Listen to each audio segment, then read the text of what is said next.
नमस्कार। अभिनव टाइम्स पर अभिनव टॉक कार्यक्रम में मैं संजय आचार्य वरुण आपका बहुत बहुत स्वागत करता हूं। जीवन के विभिन्न क्षेत्रों में काम करने वाली शख्सियतों से इस कार्यक्रम में हम साक्षात्कार करते हैं, संवाद करते हैं, बातचीत करते हैं और समाज की जीवन की स्थितियों पर विमर्श करते हैं। मित्रों, समाज, जीवन और राजनीति का परस्पर गहरा संबंध होता है, या यूं कहें कि ये एक दूसरे के पूरक होते हैं। राजनीति समाज के लिए और जीवन के लिए काम करती है, लेकिन आजकल ऐसा देखा जा रहा है कि राजनीति सत्ता प्राप्ति के लिए की जाने लगी है। अगर ये स्थितियां वास्तव में हैं तो हमारे लिए चिंताजनक है। अभिनव टॉक में आज हम जिस शख्सियत से बात करने वाले हैं वे राजनीति की ही शख्सियत हैं और लंबे समय से, लगभग 2 ढाई दशक से राजनीति के क्षेत्र में, सार्वजनिक क्षेत्र में, समाज के क्षेत्र में काम कर रहे हैं। तो आज आपकी मुलाकात करवाते हैं बीकानेर की एक जानी मानी शख्सियत और शहर जिला कांग्रेस कमेटी के संगठन महासचिव नितिन वत्स से। नमस्कार। नितिन जी, आपका बहुत बहुत स्वागत है। नमस्कार, आभार। तो नितिन जी से विभिन्न राजनीतिक और सामाजिक मुद्दों पर चर्चा आरंभ करते हैं। सबसे पहले तो नितिन जी, मैं और हमारे दर्शक आपसे ये जानना चाहेंगे कि राजनीति में आपका पदार्पण किस तरह से हुआ? कैसे आपके दिमाग में ये विचार आया कि आपको इस क्षेत्र में काम करना चाहिए? कोई किसी ने आपको प्रेरित किया या किसी एक खास व्यक्तित्व से आप प्रभावित हुए? किस तरह से राजनीति में आए आप? राजनीति में मेरा आना संयोग नहीं था।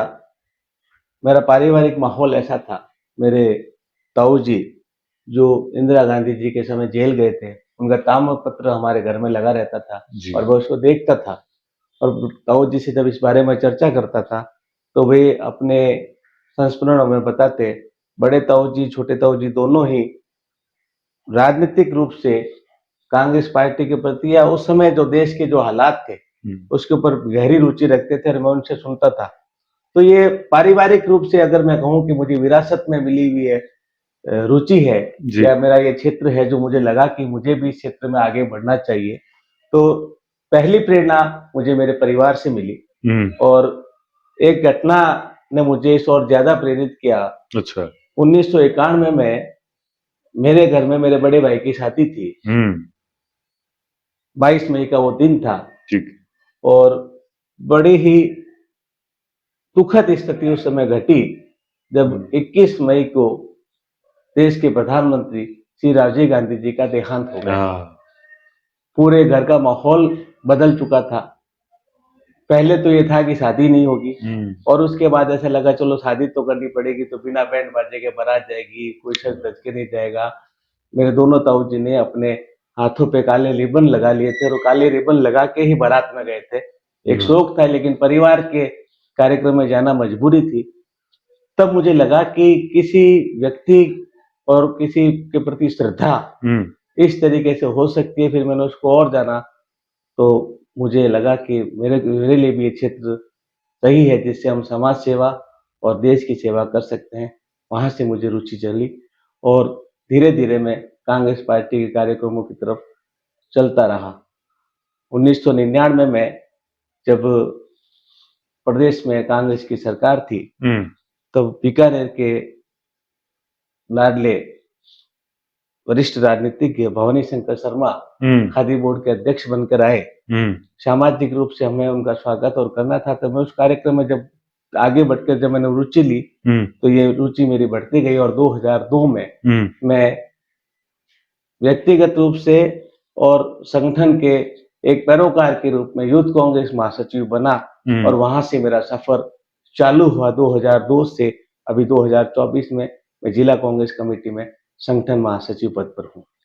मैं ये जानना चाहूंगा कि आप सार्वजनिक जीवन में हैं, पार्टी की गतिविधियों में पूरा समय देते हैं, परिवार को भी समय देना होता है, अपनी आजीविका होती है उसको भी समय देना होता है, और उसके बाद सब जानते हैं कि आप सामाजिक क्षेत्र में भी पूरी तरह सक्रिय हैं, अपने समाज की गतिविधियों में भी आगे बढ़कर काम करते हैं। तो ये सारा समन्वय आप किस तरह से बिठाते हैं समय का कि सबको संतुष्ट रख पाते हैं?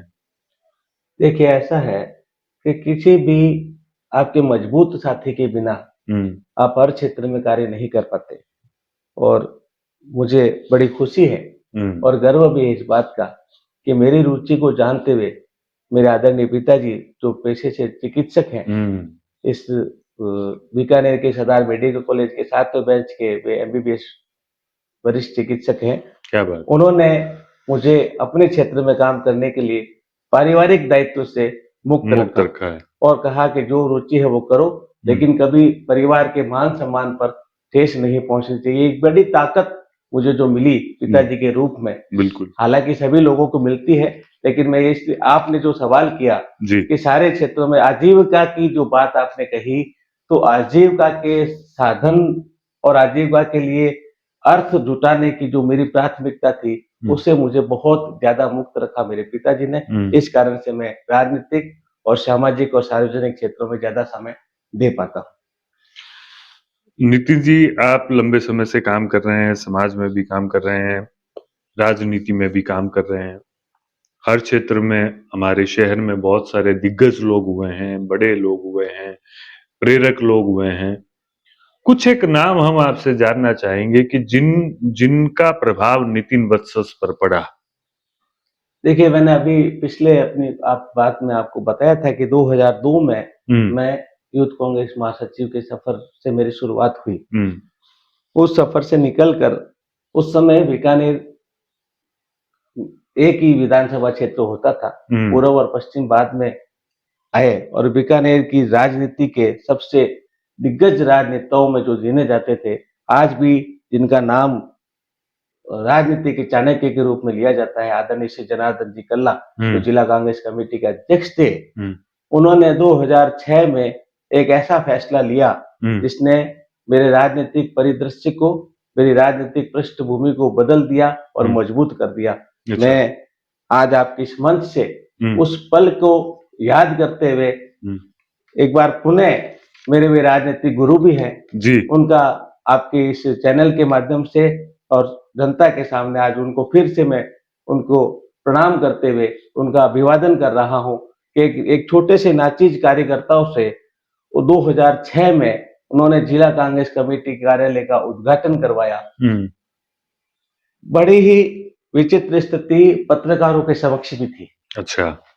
2006 में मूल रूप से यहाँ राजस्थान पत्रिका, दैनिक भास्कर, युग पक्ष और लोकमत जैसे अखबार थे हुँ, और मनीष पारिक और अजीज भुट्टा उनके प्रेस फोटोग्राफर थे। जब ये फोटो खींच कर लेके गए, हुँ, तो मेरे पिताजी, मेरे मिलने वाले, मेरे हुँ, रिश्तेदार और पत्रकारों को भी ये एहसास नहीं हुआ कि जिला कांग्रेस कमेटी कार्यालय का उद्घाटन एक इस छोटे से बच्चे ने किया, जो श्री जनार्दन जी कल्ला ने करवाया।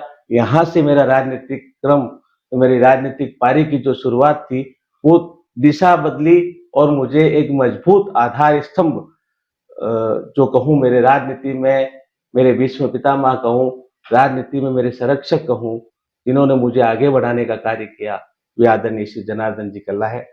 मैं उनके स्वस्थ और दीर्घायु जीवन की मंगल कामना आपके इस चैनल के माध्यम से भी करना चाहता अब एक सवाल आपसे बातचीत करते हुए मेरे दिमाग में ये आ रहा है कि आपके समाज में भवानी शंकर शर्मा एक बड़े कांग्रेस के लीडर हुए हैं हमारे शहर के अंदर और उनकी लोकप्रियता का जो आलम था वो हमने उनके महापौर के चुनाव के समय नगर निगम का जब पहली बार ये सीधा चुनाव हुआ था महापौर का तब देखा था पहली बार और आखिरी बार तो लेकिन ये दर्शकों की भी एक जिज्ञासा हो सकती है और मेरी भी एक जिज्ञासा है कि आप जनार्दन जी कल्ला बुलाकीदास जी कल्ला के ज्यादा करीब रहे हैं या भवानी शंकर जी के ज्यादा करीब रहे हैं किसने आपको ज्यादा हूँ। देखिए, स्नेह अगर मैं समर्थन इस सहयोग दिया है? आपके सवाल का सीधा-सीधा अगर जवाब दूँ, हम्म तो मुझे वास्तविकता में राजनीतिक रूप से जिसने सहयोग किया, हम्म वे एकमात्र व्यक्ति श्री जनार्दन जी कल्ला रहे। हम्म उसके बाद में अभी वर्तमान जो समय चल रहा है, हम्म जनार्दन जी के बाद में जिला अध्यक्ष यशपाल गहलोत ने भी मुझे लगभग पूरा सहयोग किया और सपोर्ट किया। दूसरी अगर मैं बात करूं कि मैं किसके ज्यादा करीब रहा, तो बहुत से लोगों के मन में ये सवाल रहा। 2018 में भी एक प्रकरण हुआ जब आदरणीय पीडी कल्ला साहब की टिकट कटी और यशपाल गहलोत को टिकट मिली। क्योंकि यशपाल गहलोत जिला अध्यक्ष रहे और मैं प्रवक्ता था, तो उस नाते मेरा यह फर्ज था कि मैं जो पार्टी ने निर्णय लिया उसके साथ जाऊं, और वही मैंने किया। तो कुछ लोगों की मानसिकताएं बदली कि ये कभी कल्ला जी का आदमी हुआ करता था। 2009 के चुनाव में जब मैं भवानी शंकर शर्मा जी के लिए प्रचार कर रहा था, तब भी लोगों ने कहा कि तुमने कल्ला जी को छोड़ दिया क्या। जबकि मैं वास्तविक रूप में, व्यक्तिगत रूप से जिन्होंने भी मुझे सहयोग किया, मैं उनका आभारी हूँ, उनके साथ रहूं और वे सदा मेरे मार्गदर्शक और मेरे पूजनीय रहेंगे। लेकिन मेरी पहली प्राथमिकता तिरंगे में जो चरखा है जी, वो रही है। कांग्रेस पार्टी के सिपाही के रूप में पार्टी के आला कमान ने जो निर्णय किया उसके मैं साथ रहा। उस निर्णय को सही और गलत का फैसला पार्टी के फोरम पे जाकर मुझे करना ज्यादा पसंद है। मैं सार्वजनिक रूप से पार्टी ने जो तत्कालिक निर्णय लिया उसके साथ रहना पसंद करता हूं, और ये मेरी ताकत है। जैसे कि अभी आपने पुरानी बातों का जिक्र किया, उसमें हम सबको पता है कि दो गुट हुआ करते थे बीकानेर कांग्रेस के अंदर, एक तो भवानी भाई गुट और एक कल्ला जी के परिवार का गुट, या जनार्दन जी का या बुलाकी दास जी का। तो क्या वर्तमान में भी जिला कांग्रेस के अंदर, शहर कांग्रेस के अंदर इसी तरीके से दो तीन कोई गुट हैं, और गुट को आप गुटबाजी को कितना सही मानते हैं? होना चाहिए कि नहीं होना चाहिए? देखिए, दर्पण में हम जैसा देखते हैं जैसा हमारे मन में विचार होता है, दर्पण हमें वही दिखलाता है। यही दर्पण हमारी आंखें हैं। सबका अपना अपना नजरिया है। को आपने अभी गुटबाजी का नाम लिया, सारे पत्रकारिता जगत में ये सामान्य सा शब्द है कि गुट है। मैं नहीं मानता कि कांग्रेस पार्टी में या ऐसी कोई गुटबाजी है। ये अलग बात है कि कोई मंत्री है, कोई मंत्री रहे, कोई प्रदेश अध्यक्ष रहे, कोई जिला अध्यक्ष रहे, सब पार्टी का काम कर रहे हैं। और मेरी नजर से जो व्यक्ति कांग्रेस पार्टी का काम करता है वो कहीं भी रहकर नहीं, पार्टी का काम दोनों कर रहे हैं, लेकिन ये तो आपको मानना पड़ेगा कि भवानी भाई गुट अलग था और कल्ला कांग्रेस अलग थी। नहीं, अब कांग्रेस तो एक ही थी। मैंने अभी ये तो सबको ही पता था कि दोनों अलग अलग। 2006 में 2003 से अभी मैंने आपको कहा मेरी पारी की शुरुआत जो है उसमें जनार्दन जी का योगदान रहा। लेकिन 2009 के चुनाव जब पहली बार बीकानेर में एकमात्र चुनाव हुए, मेयर के, महापौर के जो सीधे चुनाव थे, उसमें कांग्रेस पार्टी से भवानी शंकर शर्मा जी खड़े थे और सभी ने सहयोग किया। जनार्दन जी भी उसमें सहयोगी थे, कल्ला जी भी उसमें सहयोगी थे। मैंने खुद में उसमें जाके प्रचार प्रसार किया। तो ऐसा कहीं नजर ही नहीं आया कोई गुटबाजी हो। अगर गुटबाजी होती तो भवानी शंकर शर्मा शायद प्रथम निर्वाचित महापौर नहीं होते। कांग्रेस पार्टी अलग अलग व्यक्ति अलग अलग जगह पर खड़ा होकर बात जरूर कर सकता है, या किसी को ज्यादा पसंद हो सकती है, किसी थोड़ी कम पसंद हो सकती है, लेकिन इसका ये मतलब कतई नहीं निकाला जा सकता कि कांग्रेस पार्टी जो है वो गुटों में बटी हुई है। नहीं, मैं आपकी इस बात से, आपका नजरिया हो सकता है, लेकिन मैं आपकी इस बात को स्वीकार नहीं करना चाहता कि कोई गुटबाजी। आज की तारीख में भी यशपाल गहलोत और बीडी कल्ला परिवार और गहलोत परिवार ये सब एक अपने साथ मिलकर काम कर रहे हैं। अभी 2 दिन पहले ही एक प्रेस कॉन्फ्रेंस सरकार के 1 साल पूरा होने पे की गई थी, तो यशपाल गहलोत जी और बीडी कल्ला जी दोनों ही उसमें एक साथ उन्होंने इस प्रेस वार्ता को किया। तो गुटबाजी होती तो शायद ऐसा संभव नहीं होता। नहीं, वर्तमान में मैं यही सवाल आपसे किया था कि वर्तमान में ऐसी कोई गुटबाजी है या नहीं है, लेकिन नहीं, पहले अतीत और वर्तमान में गुटबाजी, मैंने अभी भी कहा अतीत या वर्तमान दोनों में गुटबाजी कभी नहीं रही। अपने अपने एक मानने का नजरिया था। अब मैं अपने सनातन धर्म की ओर आपको लेके जाता हूँ। सभी भगवान एक ही है। कोई लक्ष्मीनाथ जी के जाता है, कोई नाटेश्वर जी के जाता है। आराध्य सबका एक ही है। वैसे ही ये पार्टी में होता है, सब कांग्रेस पार्टी के लिए काम करते हैं। नहीं, मैं आपकी बात से पूरी तरह सहमत हूँ नितिन जी, लेकिन दोनों के काम करने की धाराएं, एक ही पार्टी में 2 रास्ते थे। आप इसको स्वीकार न करना चाहें तो आप स्वतंत्र हैं। अभी और भारतीय जनता पार्टी में भी ऐसा होता है। अभी मुझे कोर्ट गेट जाना है। अब मैं मोहता चौक से जाऊं और भुजिया बाजार से जाऊं, रास्ते 2 हैं और दोनों ही रास्ते कोर्ट गेट जा रहे हैं। बिल्कुल बिल्कुल जाना कोर्ट गेट है, काम पार्टी का करना है।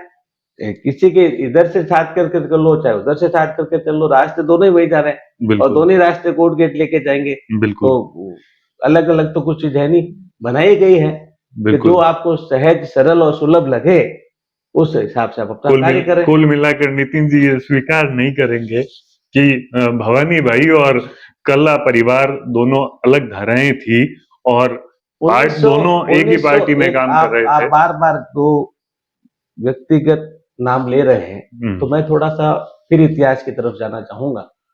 1980 में हम्म, कल्ला जी हम्म। मंत्री मंत्री थे, मंत्री बने, मंत्री पहला बने, चुनाव जीता पहला उन्होंने। चुनाव जीता, हम्म, मंत्री की तरफ बढ़े, मतलब राजनीतिक रूप में वे आगे बढ़ चुके थे हम्म, और एक विशेष प्रभाव उनका हम्म, कांग्रेस पार्टी में चालू हो चुका। अगर 1980 में भी यह स्थिति होती हम्म, कि भवानी शंकर शर्मा और बीडी कल्ला अलग-अलग व्यक्ति हैं, हम्म। तो क्या आप मुझे बताइए, बीडी कल्ला किसी भी सूरत में नगर विकास न्यास से अध्यक्ष पद पर भवानी शंकर शर्मा जी को काबिज होने देते? ये दोनों प्रभावी थे, दोनों का अपना मैंने अपना अभी ये प्रभाव बात था। कही कि बिल्कुल, गुटबाजी नहीं हुई, गुटबाजी होती तो शायद न्यास अध्यक्ष का फैसला नहीं हो पाता। नहीं बिल्कुल। लेकिन वो बराबर की बात रही, सभी वरिष्ठ जनों का सम्मान कांग्रेस पार्टी में आने वाले सभी लोग करते हैं। वैसी ही स्थिति उस समय रही। आदरणीय श्री गोपाल कृष्ण जी जोशी जी जो पहले विधायक थे हम्म, और वे और भवानी शंकर जी शर्मा और बाकी सारे लोग अपने साथ काम करते हैं। कल्ला जी पहली बार विधायक बने, मोहम्मद आरिफ साहब जो कि हमारे बीकानेर के जायजन में उत्तर मोहम्मद प्रदेश के उस्मान आरिफ साहब। उस्मान आरिफ साहब, बिल्कुल। उनकी यह पसंद थी कि कल्ला जी चुनाव लड़े हम्म, और उन्होंने उसका पूरा सहयोग दिया कल्ला जी के पहले टिकट में हम्म, और कल्ला जी जीत के गए क्योंकि एक पढ़े लिखे व्यक्ति की भी और ऊर्जा वाले व्यक्ति की आवश्यकता बीकानेर में महसूस होने लगी और उन्होंने सभी को उन्होंने इस बात को स्वीकार किया हम्म। और फिर जिस तरीके से कल्ला जी बीकानेर की में विकास के नए नए आयाम स्थापित करते गए तो एक अपना क्षेत्र मुकाम हासिल किया, अपना क्षेत्र एक एक बनाया। सवाल यहाँ पे मेरे दिमाग में आ रहा है नितिन जी की, पुराने समय की आपने बहुत सारी बातें की, मंच पर एक दूसरे का विरोध होता था, असहमतियां होती थी, लेकिन उनके अंदर मनभेद नहीं होता था। और आजकल राजनीति थोड़ी कुछ अलग महसूस की जा रही है, विरोध की राजनीति, जिसको मैं स्पष्ट रूप से कहूं कि वर्तमान में अगर आपकी कहीं भी सरकार है और आपने कोई बेहतरीन काम किया है जनता के हित में, तो आपकी जो विपक्षी पार्टी है वो आपका विरोध ही करेगी, चाहे आपने अच्छा काम किया है। और यही ऐसा देखा जा रहा है कि उन विपक्षी पार्टी की सरकार है, उन्होंने कोई अच्छा काम किया है, तो आप राजनीति में स्वतंत्रता से, एकदम स्वतंत्र विचारों से सराहना करने की एक परंपरा समाप्त हो गई है, चाहे वो अच्छा काम भी हो। तो ये जो विरोध की राजनीति, परस्पर विरोध की राजनीति जो चलने लगी है, ये इसको आप एक सार्वजनिक कार्यकर्ता के रूप में कितना सही मानते हैं? देखिए, मैं आपकी बात को जहाँ तक समझ पाया हूँ, उस आधार पे मैं ये ज़रूर कहना चाहूँगा कि मतभेद और मनभेद दोनों अलग-अलग चीज़ें हैं। मतभेद पहले भी होता था और होता था। किसी भी शासन के लिए ये बहुत आवश्यक होता है कि एक मजबूत विपक्ष होना चाहिए, ताकि शासन भी अपने अ, जरूरी। अनुशासित रहे और जनता के हित के लिए कार्य करता रहे। वर्तमान जो हालात हैं, सिर्फ विरोध के लिए विरोध करना, जो आप कहना चाह रहे हैं, बिल्कुल। ये स्वस्थ राजनीति के लिए मैं बिल्कुल भी सही नहीं मानता। मेरे नज़रिए से राजनीतिक विचारधारा की लड़ाई अपनी जगह होनी चाहिए और देश हित की बात अपनी जगह होनी चाहिए, ऐसा मेरा मानना है। कुछ कुछ प्रतिशत लोगों ने, ऐसा नहीं है कि पूरी राजनीति में इस तरीके की सुन्नियत आ गई कि सभी विरोध के लिए विरोध की राजनीति करने लगे। मैं पूर्ण माफी के साथ में आपकी तरफ भी इस बात को कहना चाहूंगा, आपकी तरफ का मतलब समाचार जगत को भी मैं इस पूरे परिदृश्य में लेना चाहूंगा हम्म, कि आजकल टीआरपी के चक्कर में बहुत बार हम ऐसी ही न्यूज़ों को ज़्यादा प्रकाशित करते हैं, जो सबसे ज़्यादा देखी जाए, हम्म, इसमें सिर्फ विरोध की बात होती है और उस एक पॉइंट के ऊपर कहना कुछ चाहते हैं और बताया कुछ जाता है और उसको लगातार दिन भर चलाया जाता है, तो लोगों की मानसिकता के ऊपर जो प्रहार किया जा रहा है, उसमें भी इसमें इसमें नितिन जी दो पूरी चीजें तरह से मीडिया दोषी नहीं है। नहीं मीडिया पूरी तरीके से नहीं कहा, मीडिया वही दिखाता है जो घटित होता है। मैंने पूरी तरीके से नहीं कहा आदरणीय। मेरे शब्दों से अगर आपको कोई चोट लगी है तो मैं संपूर्ण नहीं समाचार नहीं जगत से और पत्रकार जगत से माफी चाहता हूं। मेरे कहने का तात्पर्य यह था कि विशुद्ध रूप से जो देश में आज जो हालात हैं बिल्कुल। और जो बुद्धिजीवी वर्ग है जो सोचता है समझता है सारी परिस्थिति को देख रहा है, वो आप देखिए कहीं ना कहीं मौन पड़ा है। और ये मौन जो है बुद्धिजीवियों का मौन, जिसमें सारे पत्रकार जगत के लोग भी आते हैं, सार्वजनिक क्षेत्र के लोग भी आते हैं और विषय विशेषज्ञ लोग भी आते हैं, जिनको पता है कि हालात क्या है और किन लोगों को ज्यादा तवज्जो दी जा रही है, किनको नहीं दी जा रही। और ये जो चुप्पी है, वो चुप्पी के कारण से आपका ये सवाल उभर कर आया। ये आपका नहीं, शायद सब लोगों का बिल्कुल। सवाल होगा कि राजनीतिक महत्वाकांक्षा को इतना बढ़ा लिया है कुछ लोगों ने कि उन्होंने राजनीति के स्तर में भाषा की मर्यादा को भी तार-तार किया है, बिल्कुल। जो कि एक विशुद्ध रूप से सही राजनीति के लिए और एक आदर्श राजनीति के लिए सही नहीं कही जा सकती। बिल्कुल सही बात है। राजनीति की विभिन्न बातें आपके वक्तव्य में आ रही है सामने। सवाल कांग्रेस को लेकर ही करना चाहूंगा आपसे कि कांग्रेस ने पिछले लोकसभा चुनाव में अच्छा प्रदर्शन किया, पहले की तुलना में अच्छा प्रदर्शन किया, अधिक सीटें आई, इंडिविजुअल पार्टी की खुद की सीटें आई, लेकिन फिर भी अभी तक भारतीय जनता पार्टी कहें या एनडीए कहें, इधर कांग्रेस कहें या यूपीए कहें, एनडीए और जो मोदी सरकार है, वो अभी तक जनता में बहुत ज्यादा प्रभाव है। आप क्या कारण मानते हैं कि कांग्रेस अभी तक उस भारतीय जनता पार्टी को या एनडीए को जिस तरह से टक्कर दी जानी चाहिए नहीं दे पा रही है कांग्रेस? अगर आपसे इस बारे में मशविरा किया जाए तो आप अपनी कांग्रेस की कार्यशैली में कुछ कमियां पाते हैं कि जिससे अभी जनाधार बढ़ नहीं रहा है? देखिए ऐसा है, कांग्रेस की कार्यशैली में मुझे नहीं लगता कि कांग्रेस की कार्यशैली में कुछ ज़्यादा प्रभावित करने की आवश्यकता है।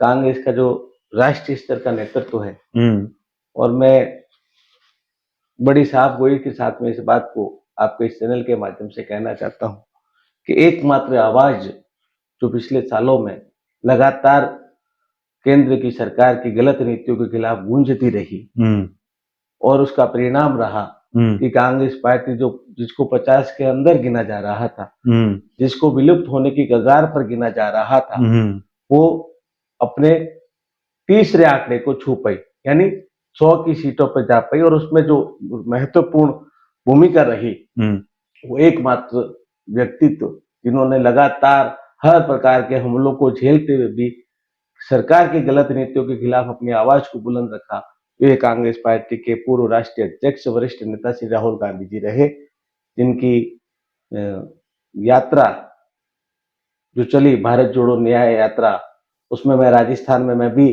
पथिक के रूप में, साथी के रूप में 450 किलोमीटर की पद यात्रा मैंने भी उनके साथ की थी। हालांकि मुझे एक पांव में तकलीफ है, उसके बावजूद भी मैं लगातार उनके साथ पैदल चला और मैंने देखा कि लोग सत्य को सुनना चाह रहे हैं और ये परिणाम रहा।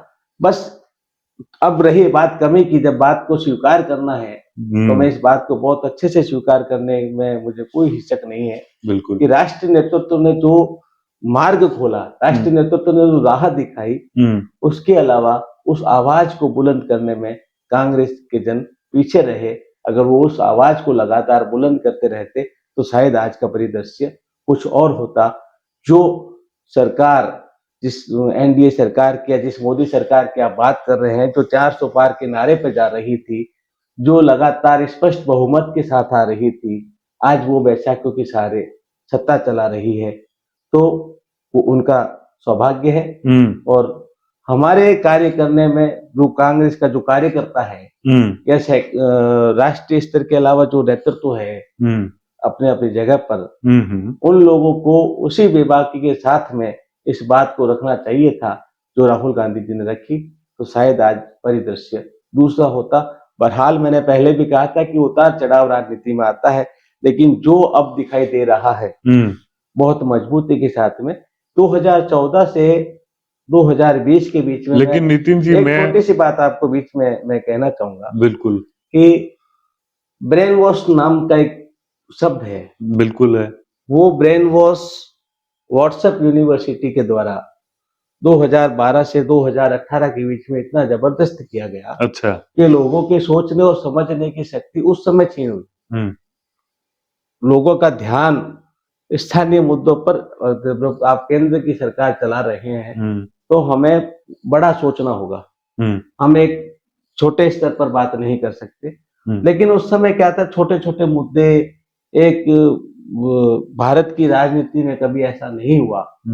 चार पहिए, जैसे चार स्तंभ, जिसमें चौथा स्तंभ मीडिया आता है, वैसे एक चार स्तंभ हिंदू मुस्लिम सिख ईसाई और विभिन्नता में एकता का देश, जिसकी मिसाल पूरे विश्व में हिंदुस्तान की दी जाती रही। उसमें क्षेत्रवाद, जातिवाद और धर्म आधारित राजनीति का इतना बीज बोया गया कि लोगों की दूसरी तरफ सोचने की जो शक्ति थी, दूसरी तरफ देखने का जो नजरिया था, उस पे विराम लगा। अच्छा। 2020 के बाद में जब कोरोना काल आया, कोरोना काल के बाद में जब धीरे धीरे लोगों ने सारे स्थितियों का देखना चालू किया, नजरिया बदला, और नजरिया बदलने के बाद में मैं ये मान सकता हूं कि अब आने वाला जो समय है, इसमें भी होना चाहिए था, इसमें थोड़ा सुधार हुआ।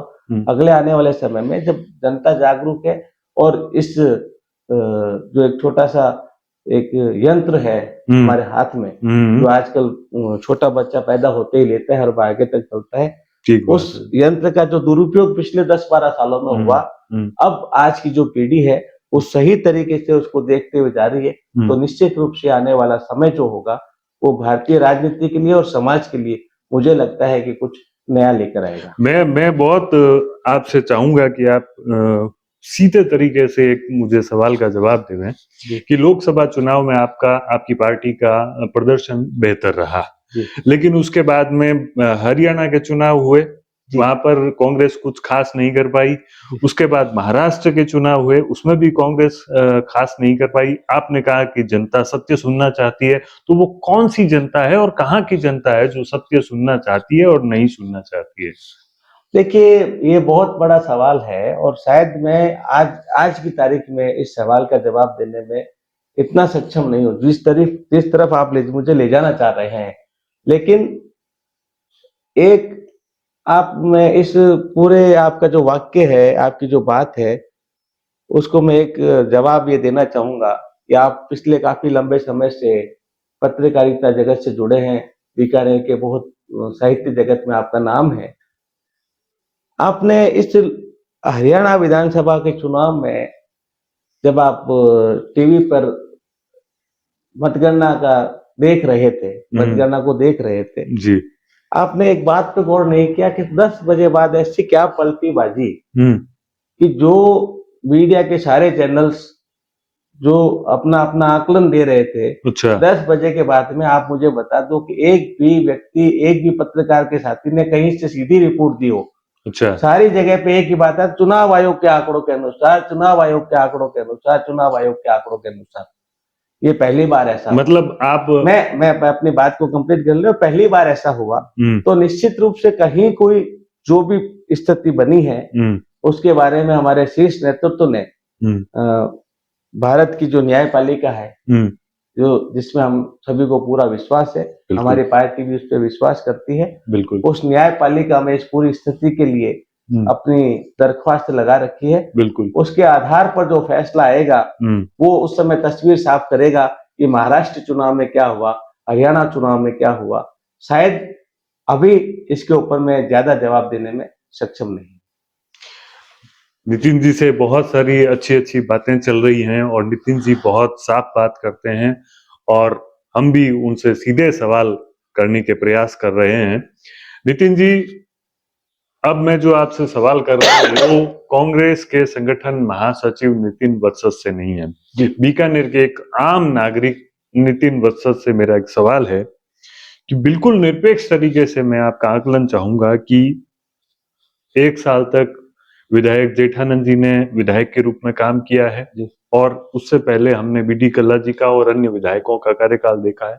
एक विधायक के रूप में जेठानंद जी कैसा काम कर रहे हैं? नहीं, मुझे तो अभी तक इस बात को समझना पड़ेगा कि बीकानेर पश्चिम विधानसभा में विधायक भी है हम्म। और मैं जिला कांग्रेस कमेटी के नाते ये बात नहीं कह रहा। हम्म। जो मैंने देखा एक और आम नागरिक अभी के तक बारे में। मैंने जो बातें कही उसमें शायद आपको, मुझे नहीं लगता कि मैंने कोई ऐसा पार्टी के प्रति समर्पित होके या पार्टी के नजरिए से बात की। जो आपने सवाल दिए मैंने पूरी ईमानदारी से उसका जवाब देने का प्रयास किया। वर्तमान जो हालात हैं बीकानेर के, हम्म। ऐसे विकट हालात और ऐसी विषम परिस्थितियां मैंने नहीं देखी। जी। मैं इसलिए इस बात को कहना चाहता हूं कि जिस समस्याओं से जनता सालों से त्रस्त रही, उसका कोई और समाधान न हो और उसके लिए जो नया प्रावधान किया गया, ये बीकानेर का शहर 2 हिस्सों में बढ़ता है और बीकानेर के पुराने शहर से अब जितने भी ऑफिस हैं, जितने भी कार्यालय हैं, अस्पताल हैं, उनको जाने के लिए एक बीच में एक बहुत बड़ी सीमा है। उसको पार करके जाना होता है और उस समस्या से बीकानेर पश्चिम की जनता ज्यादा त्रस्त रहती है। क्योंकि आपका सवाल एक मैं पर्टिकुलर, बीच में आपको रोकना नहीं, एक चाहूंगा। सेकंड में पूरी बात कंप्लीट कर लेता हूं। तो जो समाधान हुआ उसको आपने रोका बिना किसी विजन के। आप सदन में जब बोल रहे थे तो एक विधायक के नाते अपने क्षेत्र की समस्याएं अगर वहां रख पाते, अच्छा। अपनी समस्याएं वहां उठा पाते, तो ये लगता कि हमारा विधायक बोल रहा है। अफसोस है कि हम पूर्वाग्रह से ग्रसित रहे और सदन में हमें जितना भी मौका मिला, हमने सिर्फ हमारे से पूर्व जिन्होंने शासन किया उनको नीचा दिखाने के लिए, उनको बदनाम करने के लिए वो लेकिन समय खर्च लेकिन किया। ये एक विधायक का नितिन जी, कार्य नहीं होता। जिस समस्या की तरफ आप इशारा कर रहे हैं वो रेल फाटकों की समस्या है जी। और कांग्रेस को ज्यादा अवसर मिला है, बीडी कल्ला जी को ज्यादा अवसर मिला है उसके समाधान के लिए। इनको तो अभी साल भर हुआ है, तो आपके समय में क्यों नहीं हुआ उसका समाधान? मैं ये बात आपने अच्छा सवाल किया। इस सवाल से 2 बातें फिर निकल के जाएगी। पहले जब इस समस्या का समाधान हुआ तो लगभग 262 पॉइंट कुछ करोड़ रुपए रेल बाईपास के लिए स्वीकृत हुए। जी। ये आधिकारिक रूप से ये बात है जी। और उसके लिए जमीन अधिग्रहण हुआ और जमीन अधिग्रहण के साथ काम चालू हो गया। भारतीय लोकतंत्र की खूबी है कि जनता जिसे राजा बनाती है वही राज करता है। और वो जब रेल बाईपास के लिए राशि स्वीकृत हो चुकी और आधा काम हो गया, तब जो सरकार थी वो चली गई। मैं एक बात के लिए हमेशा संकल्पित रहता हूं कि अपने शहर के और अपने देश के विकास के लिए राजनीतिक स्वार्थ की भावना कभी आड़े नहीं आनी चाहिए। लेकिन रेल बाईपास में ऐसा ही हुआ। फिर ये मामला चला और जब वापिस इस रेल बाईपास से का समाधान होता हुआ आदरणीय कल्ला साहब को नहीं दिखा। 4 बार जो सांसद है यहाँ से, उनकी बात का विश्वास करके जब कहा कि रेल मंत्रालय से इस बारे में बात की जाएगी, हम इसमें रह के चलो रेल बाईपास बनता है तो निश्चित रूप से बीकानेर का जो विस्तार हो रहा है उसमें बीकानेर में रेल सेवाओं का ज्यादा लाभ मिलेगा। और जब कल्ला साहब ने यह देखा या कांग्रेस ने यह देखा कि अभी तक इस पे केंद्र सरकार की तरफ से कोई निर्णय नहीं हो पा रहा है और ये बहुत बड़ी समस्या है, तो दूसरा रास्ता पिछली सरकार में मंत्री रहे आदरणीय कल्ला जी ने निकाला और 35 करोड़ रुपए का वित्तीय स्वीकृति होने के बाद में, कार्य की अधिसूचना जारी होने के बाद में वो कार्य पूर्ण होता है। उससे ये एक समाधान था। आगे चल के जब हमें दोहरीकरण करना है तो हमें रेल बाईपास की आवश्यकता पड़ेगी, यह जो अभी जो चल रहा है। लेकिन फिर भी स्थायी समाधान न हो, एक बार समाधान हो, जनता को राहत मिले, उसके लिए कार्य किया गया और इसे दोबारा फिर रोका गया। पहले रेल बाईपास रुका और अब अंडरपास रुका। दोनों बार ये राशि स्वीकृत और कार्य स्वीकृत कांग्रेस ने करवाए और जो रोका गया वो वर्तमान में किसने रोका और पूर्व में किसने रोका वो आपके सामने है। नितिन जी एक कुशल प्रवक्ता हैं और राजनीति में अनुभवी हैं। अब मैं सीधा सवाल करता हूं कि नितिन जी क्या कभी चुनाव लड़ेंगे आप? ये पार्टी का फैसला है, मेरा नहीं। नहीं, मैं एक आप पार्टी अपने का स्तर पर तैयार होंगे तब पार्टी टिकट देगी मैं आपको। एक पार्टी का सिपाही हूँ। हम्म। पार्टी जो मुझे निर्देश देगी, हम्म। अभी तक मुझे पार्टी ने बहुत दिया है। हम्म। एक छोटे से कार्यकर्ताओं को, हम्म। जैसे मैं हम्म। जिला स्तर पे बात चली करूँ, तो मैंने पहले कहा था आदरणीय जनार्दन जी ने मेरे जैसे नाचीज कार्यकर्ता से एक कार्यालय का उद्घाटन करवाया। हम्म। उसके बाद मैं प्रदेश प्रवक्ता में जो कार्यशाला थी हम्म। और उसमें 100 लोगों का चयन होना था, उसमें मेरा चयन हुआ। हम्म। वो भी मुझे यहाँ के स्थानीय नेतृत्व के द्वारा जयपुर तक भेजा गया हम्म। और उसके बाद में जयपुर प्रदेश कार्यालय से, जयपुर प्रदेश अध्यक्ष से, जयपुर प्रदेश कांग्रेस कमेटी से मुझे रावतसर नगर पालिका चुनाव, सादुल शहर विधानसभा प्रभारी। सादुल शहर का पंचायत चुनाव और संगठन के 3 ब्लॉकों के चुनाव के लिए 5 से 6 बार मुझे प्रदेश कांग्रेस कमेटी की तरफ से जिम्मेदारी दी गई। मैंने उसका निर्वहन किया। पिछली सरकार में मेरे जिला अध्यक्ष और यशपाल जी के साथ कार्य करते हुए मुझे अशोक गहलोत जी के पिछली सरकार के कार्यकाल में बीकानेर नगर निगम में पार्षद मनोनीत किया पार्षद के गया। रूप में यह भी मुझे आपने काम किया। पार्टी के द्वारा दिया गया सम्मान था और वर्तमान में मैं संगठन महासचिव हूँ। पार्टी मुझे जो भी निर्देश देगी, उस निर्देशों की पालना करना मेरा धर्म है, मेरा कर्तव्य है। पार्टी को जो लगेगा उस क्षेत्र में, उस रूप में मैं कार्य करने के लिए सदैव तैयार हूँ। बातें बहुत सारी है, बहुत सारे सवाल नितिन जी के लिए मेरे पास हैं, लेकिन समय की अपनी सीमाएं हैं। एक आखिरी सवाल नितिन जी से करते हैं, उसके बाद इस बातचीत को समेटते हैं। नितिन जी, अगला विधानसभा चुनाव जब तक होगा तब तक डॉक्टर बी.डी. कल्ला वैसे भी घोषणा कर चुके हैं कि पिछले चुनाव में उन्होंने कहा था कि ये मेरा आखिरी चुनाव है, और इस फैक्टर भी हो जाएगा कि उनको टिकट शायद नहीं मिले और उन्हें अब लेना भी नहीं चाहिए। 80 के करीब जाएंगे वो तब तक, अभी लगभग 75, 74, 75 के आसपास हैं। तो अब बीकानेर में कांग्रेस का भविष्य या कांग्रेस का चेहरा विधायक के रूप में कुछ अनुमान तो आप लगा ही सकते हैं। देखिए, ऐसा है, आदमी अपने विचारों से और अपने कार्य करने की क्षमता से वृद्ध और जवान रहता है। हम्म। आप उम्र की बात कर रहे हैं और मैं आज भी यह बात आपको और पूरी सत्यता के साथ मैं कह रहा हूँ हम्म।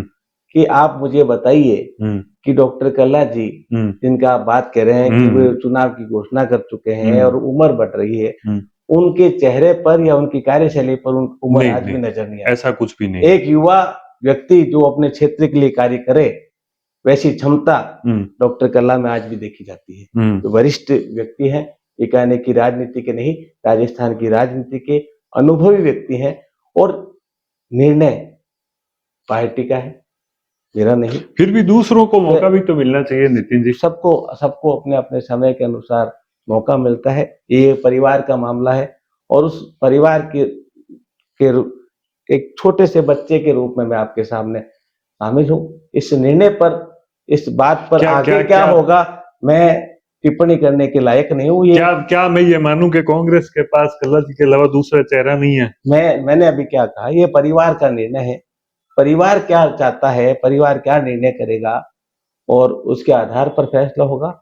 बहरहाल मैं इतना जरूर कहना चाहूंगा कि बीकानेर जैसे शहर को अगर विकास की तरफ अग्रसर किया, बीकानेर शहर को शिक्षा के मापदंड पर, बीकानेर शहर आप थोड़ा सा समय मैं आपका लूंगा क्योंकि आपने ये बात कही, पेयजल समस्या आप राजस्थान के दूसरे शहरों में देखिए और बीकानेर की नहीं, स्थिति कल्ला को जी का देखिए। काम तो निर्विवाद अच्छा जो काम किया उन्होंने। उनका जो सोचना है, उनकी जो सोच है अपने शहर के प्रति और उनका जो सेवा का जज्बा है, बिल्कुल। मैं दिल से एक बीकानेर के नागरिक होने के नाते इस बात के लिए उनको सलाम करता हूँ, उनको प्रणाम करता हूँ कि बीकानेर के लिए उन्होंने जो कार्य किया। बिल्कुल। और ये कोई अतिशयोक्ति नहीं कि जिस तरीके का उनका विजन है, अभी मुझे नहीं लगता कि समय बदलना चाहिए। जो सूरत और जो मूरत डॉक्टर कल्ला साहब ने बीकानेर के लिए देखी है, जो काम कर रहे हैं, जो उनका जज्बा है। आज की तारीख में भी वर्तमान विधायक से ज्यादा अगर प्रभावी कोई व्यक्ति है या ज्यादा स्मार्ट व्यक्ति है, मैं यूं कहूं कि कार्य के प्रति अपने जो संजीदा व्यक्ति है, ये डॉक्टर कल्ला साहब हैं। तो अभी ऐसा कुछ भी ये कयास है, और इन कयासों के ऊपर मैं इसी बात पे विराम लगाना चाहूंगा कि जब तक वायु चलती है, हवा, युवा और वायु, ये दोनों एक दूसरे के पर्याय है, और कल्ला साहब वायु है, और वायु जब सही तरीके से चलती है तो पूरे शहर का, पूरे घर का वातावरण बदलती है। तो अभी इस बारे में कहना बहुत जल्दी है। बीजेपी में कौन सा नेता आपको अच्छा लगता है, राजनेता जिनकी कार्यशैली आपको अच्छी लगी कि ये ठीक है? विधायक जी को तो आपने नकार दिया। नहीं, आपने कहा विधायक, मैंने नकारा नहीं, मैंने कहा विधायक मतलब लगना तो चाहिए। विफल कार्यकाल आप अभी तक का मान रहे हैं। विधायक तो लगे। अब आप एक बात बताइए, इन्होंने आप वापिस आए हैं विधायक के ऊपर, तो 1 साल के कार्यकाल की बात कर रहे हैं। वित्त स्वीकृति के बिना सड़कों की घोषणा आपने कर दी, आपने बैनर लगा दिए, और अभी आपके प्रभारी मंत्री जो प्रेस कॉन्फ्रेंस करने के लिए आए थे 1 साल के ऊपर, तब पता चला कि जिन 8-8 करोड़ रुपए कामों की, सड़कों के लिए वाही ही लूटी जा रही है, उनकी वित्तीय स्वीकृति जारी नहीं हुई। जब वित्त मंत्रालय से आपका तालमेल नहीं है, आप जनता को क्यों भ्रमित कर रहे हैं? आप जनता को क्यों भ्रमित कर रहे हैं? जब आप ऐसा करते कि आप पहले वित्तीय स्वीकृति लेके आते कि मैं बीकानेर का पश्चिम का विधायक हूं और मेरी ये सड़कें चाहिए, वित्तीय स्वीकृति दीजिए। नितिन जी, मेरा सवाल था कि कौन सा बीजेपी का कौन सा नेता आपको अच्छा लगता है? मेरा सवाल ये था। अगर आप उसका जवाब नहीं देना चाहें तो आप स्वतंत्र हैं। मैं एक बहुत, आप अगर भारतीय जनता पार्टी के नेतृत्व की बात कर रहे हैं और राजनीतिक संजीदगी की बात कर रहे हैं, तो मैं, चूंकि एक व्यक्ति पूर्ण रूप से भारतीय जनता पार्टी के मानक के रूप में जिन्होंने सदैव कार्य किया, आज भी हमारे बीच में नहीं है, माणक चंद जी सुराणा, उनका मैं नाम पूरी शिद्दत के साथ लेना चाहूंगा कि वे सिद्धांतों पे रहे, बिल्कुल, और शहर की और शुद्ध राजनीति के पर्याय रहे, निश्चित रूप से। एक नाम मैं और लेना चाहूंगा, बिल्कुल। हालांकि कुछ समय बाद वे पार्टी की खेमों में बदले, लेकिन अगर मैं आज भी कहूं कि कांग्रेस के रूप में वे अंतिम समय कांग्रेस की विचार के साथ में अंतिम रूप तक वे जिंदा रहे, चाहे वे भारतीय जनता पार्टी के विधायक रहे, डॉक्टर गोपाल कृष्ण जोशी जी, उनका भी जो राजनीतिक कार्य क्षेत्र था, उनकी जो सोच थी, वो अपनी जगह थी। विशुद्ध रूप से वही व्यक्ति राजनीति और राजनेता कहलाने का हकदार होता है जो स्वार्थपूर्वक राजनीति नहीं करे, बिल्कुल छिंद्रावेशन न करे, और अपने को मिले अवसर को जनता के हित में कितना काम में लिया जा सके उसका पूरा कार्य करे, उसको पूरे समय को, उस अवसर को जनता के लिए बुनाए, वे राजनेता रहते हैं। बीकानेर में हरीश बाधानी जी जैसे, मैं थोड़ा सा इस प्लेटफॉर्म से हट रहा हूँ, बीकानेर एक ऐसी सांस्कृतिक विरासत का शहर है, बिल्कुल, जिसको भारत में नहीं विदेशों में भी पूजा जाता है। एक सांची संस्कृति, बिल्कुल, एक बहुत अच्छा शेर आप अपनी बहुत बार मन संचालन में आप कहते हैं, मैंने बहुत बार सुना है, चूंकि आप भी साहित्यकार हैं, कि बीकानेर की साझी संस्कृति, वो एक शेर था ना, दाऊ जी मेरे देवता नौ गजा मेरे पीर, आदरणीय लक्ष्मी नारायण जी रंगा का दोहा। लक्ष्मी नारायण जी रंगा साहब हैं, हरीश बाधानी जी हैं, वर्तमान में आपके मधु आचार्य जी हैं, बिल्कुल। तो ऐसे बहुत से लोग हैं जिन्होंने बीकानेर का नाम, रबड़ी के लिए हमारे बीकानेर की मोहता चौक की रबड़ी, भुजिया, ये सारे वे लोग हैं जिन्होंने बीकानेर को, और इस हिलमिल की जो संस्कृति चलती है, घुलने मिलने की जो प्रवृत्ति बीकानेर की है, बिल्कुल, वो बीकानेर को एक अलग मुकाम देती है। राजनीतिक रूप से हम वैचारिक रूप से अलग अलग क्षेत्रों के व्यक्ति हो सकते हैं, मैं कांग्रेस का हो सकता हूँ, आप या कोई और व्यक्ति भारतीय जनता पार्टी से प्रेरित हो सकते हैं, लेकिन जब बीकानेर शहर की बात आती है तो मैंने ये बहुत बार देखा है कि भारतीय जनता पार्टी, कांग्रेस, अन्य कोई दल या साहित्य जगत के सारे लोग उस बात के लिए एक होते हैं और यह बीकानेर को खूबसूरत बनाता है। मुझे गर्व है कि मैं एक ऐसे शहर का बाशिंदा हूँ जिसे छोटी काशी भी कहा जाता है। तो बहुत ही दिलचस्प, रोचक और विचार के साथ चलने वाली बातें आज हमारे इस प्रोग्राम में आई। नितिन वत्स जी, शहर जिला कांग्रेस कमेटी बीकानेर के संगठन महासचिव, आज हमारे साथ बात कर रहे हैं। बहुत सारे सवाल थे, अगले किसी एपिसोड में फिर उनसे लंबी बातचीत करेंगे। आप सबको बहुत अच्छा लगा होगा। अभिनव टाइम्स के यूट्यूब चैनल को सब्सक्राइब कीजिए और ऐसे साक्षात्कार, ऐसे संवाद लगातार देखते रहिए। अभिनव टॉक के अगले एपिसोड में फिर एक शख्सियत के साथ आपसे फिर मुलाकात होगी। तब तक इजाजत दीजिए संजय आचार्य वरुण को। नमस्कार।